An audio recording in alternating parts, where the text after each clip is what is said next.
উন্নত দেশ, আসলে সব দিক দিয়েই উন্নত।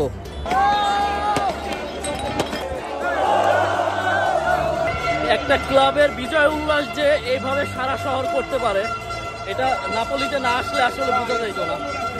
মানে সম্পূর্ণ শহর বন্ধ হয়ে গেছে, মানুষজন সবাই বাইরে, এবং এইরকম ভাবে সবাই দলগতভাবে আনন্দ করতেছে। মানে বিশ্বকাপের আমেজ শুধু এই নাপোলিতেই আজকে।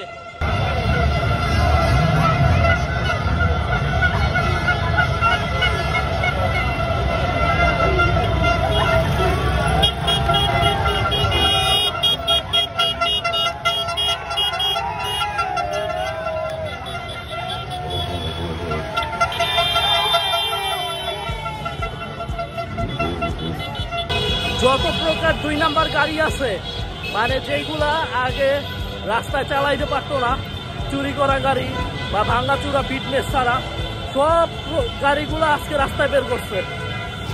এগুলা দেখতে অনেক সুন্দর লাগতেছে আসলে। মানে ওরা চাইলেই রাস্তাঘাটে উল্টাপাল্টা করতে পারে না, আর আজকে একটা দিনেই সবকিছু করতেছে একসাথেই। আজকের এই আমেজটা মানে নাপোলি শহরে এরকম ভাবে যে ফুটবল নিয়ে একটা উৎসব তৈরি হয়ে গেছে, এটা আসলে তাদের ফুটবলের প্রতি যে কতটা ভালোবাসা না দেখলে বোঝা যাইতো না, বা চরম একটা অভিজ্ঞতা তৈরি হলো।